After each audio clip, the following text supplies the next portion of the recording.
नमस्कार, आप देख रहे हैं न्यूज़ भारत प्लस डिजिटल। में हूं त्रिभुवन ठाकुर। इस वक्त हमारे साथ जो शख्स बैठे हुए हैं ये फॉरबिसगंज में अधिवक्ताओं के बीच सहित समाज में परिचय का मोहताज इनका चेहरा नहीं रहा है और खुद को यह प्रबल दावेदार मानते हैं भारतीय जनता पार्टी के उम्मीदवार के रूप में। इनसे आज खास मुलाकात में जानेंगे कि क्या कुछ विजन लेकर के ये आगे आए हैं। बहुत बहुत स्वागत है हमारे चैनल में आपका सर। जी नमस्कार। आपके माध्यम से मैं फॉरबिसगंज विधानसभा क्षेत्र के वासी, अररिया जिला, बिहार प्रदेश के साथ साथ समस्त भारत के लोगों के लिए लक्ष्मी पूजा, आज शरद पूर्णिमा है, दीपावली, छठ का हार्दिक शुभकामना देता हूं और आशा करता हूं सभी सानंद जीवन को व्यतीत करेंगे। हम लोग क्षेत्र में कई जगह हम लोगों का जाना होता है न्यूज़ कवरेज के दौरान, तो कई जगह से ये आवाज़ उठ रही है कि इस बार विधायक का चेहरा बदलना चाहिए। तो आखिर इसके पीछे की क्या वजह मानते हैं आप? कि ये प्रश्न उठता है जो चूँकि हम भारतीय जनता पार्टी से आ रहे हैं तो हमारे ही दल के विधायक हैं और लगातार 10 वर्ष से हैं।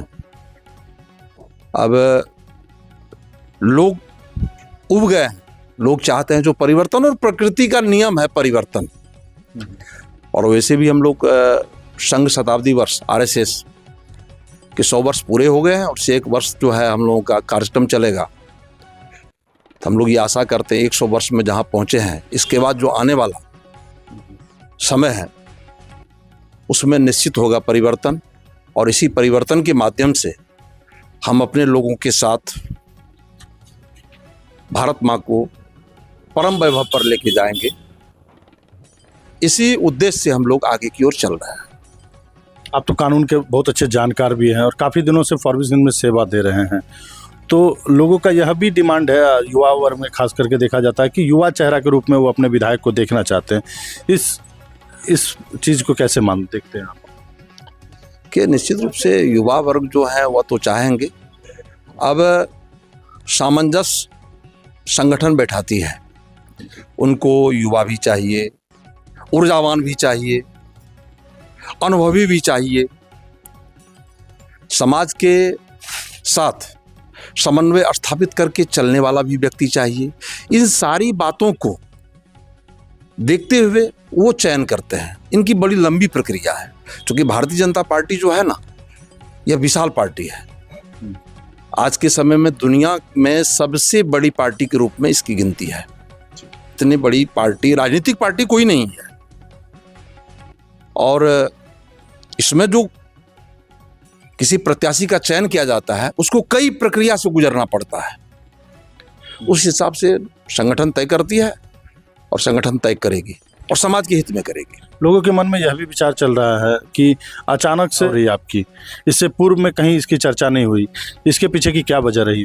अधिवक्ता पेशा में रहते हुए, अधिवक्ता पेशा करते हुए उस माध्यम से यहाँ लोगों को सस्ता सुलभ न्याय मिले, इसके लिए लगातार अधिवक्ता संघर्ष समिति गठन करके अपने अग्रज अधिवक्ताओं का, मित्रों का सहयोग, अग्रज अधिवक्ताओं का आशीर्वाद और अनुजों का भरपूर सहयोग प्राप्त हुआ और लोगों का, क्षेत्र के वासी, अनुमंडल क्षेत्र के वासियों का स्नेह मिला, जिस शक्ति के बल पर व्यवहार न्यायालय की स्थापना हुई और संघर्ष समिति के हम लगातार अध्यक्ष रहे। व्यवहार न्यायालय की स्थापना के बाद हम लोग का काम थोड़ा ढीला पड़ा, फिर भी बीच में भी आंदोलन हुआ है, हमारे अग्रज लोग आंदोलन किए, मैं भी उपस्थित हुआ।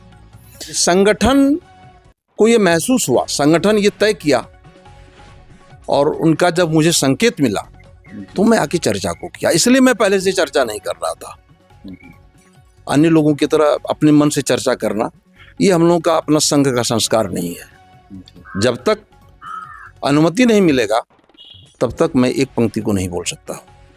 लोग तो यह भी कहते हैं कि अभी जो वर्तमान विधायक है उन पर भी संघ की कृपा बरसी थी, तभी वो विधायक। निश्चित रूप से संघ की कृपा का मतलब ये थोड़े होता है बंधु जो आपके लिए वो चिरस्थायी हो गया।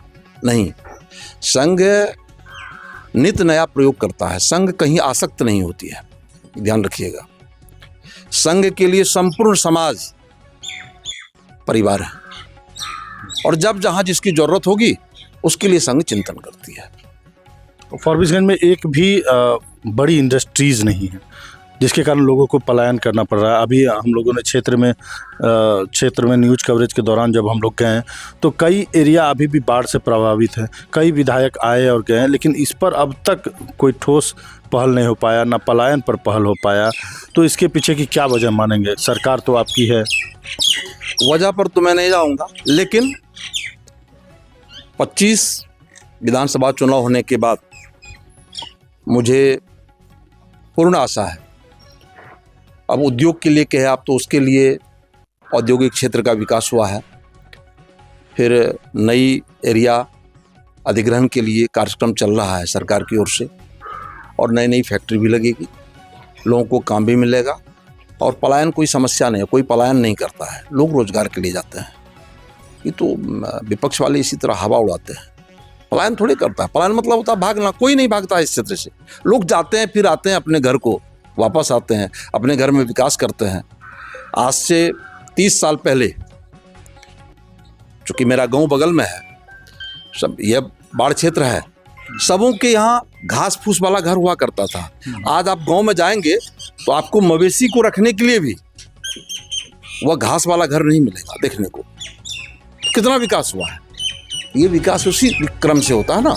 लोग बाहर जाते हैं, वहाँ कमाते हैं। चूँकि हमारी जो आबादी है वह आपदा नहीं है, हमारी आबादी अवसर है, और उसका उपयोग हो रहा है।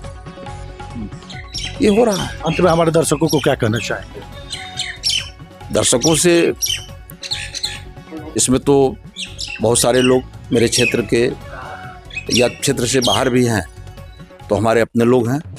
उनसे मेरा यही प्रार्थना होगा, आप ऋषि सदृश चिंतन करके मतदान में भाग लें, बढ़ चढ़ कर भाग लें, और आपका जो चिंतन होगा उसी चिंतन के निर्णय के आधार पर भविष्य की रेखा खींची जाएगी। इसी के साथ मैं सबों को अपनी ओर से प्रणाम करता हूं, धन्यवाद करता हूं, और मैं सबसे आग्रह पुनः करता हूं, आप मतदान में बढ़ चढ़ कर भाग लें, और आपका चिंतन ही भारत को यशस्वी बनाएगा। जय मां भारत। तो ये थे एडवोकेट सुमन मिश्रा जी, जिनको आप लोगों ने देखा, अपनी बातों को बखूबी से हमारे कैमरे के सामने रखा। अब देखना दिलचस्प हो जाएगा कि पार्टी इनको टिकट देती है तो क्या क्षेत्र का कितना विकास हो पाएगा। धन्यवाद।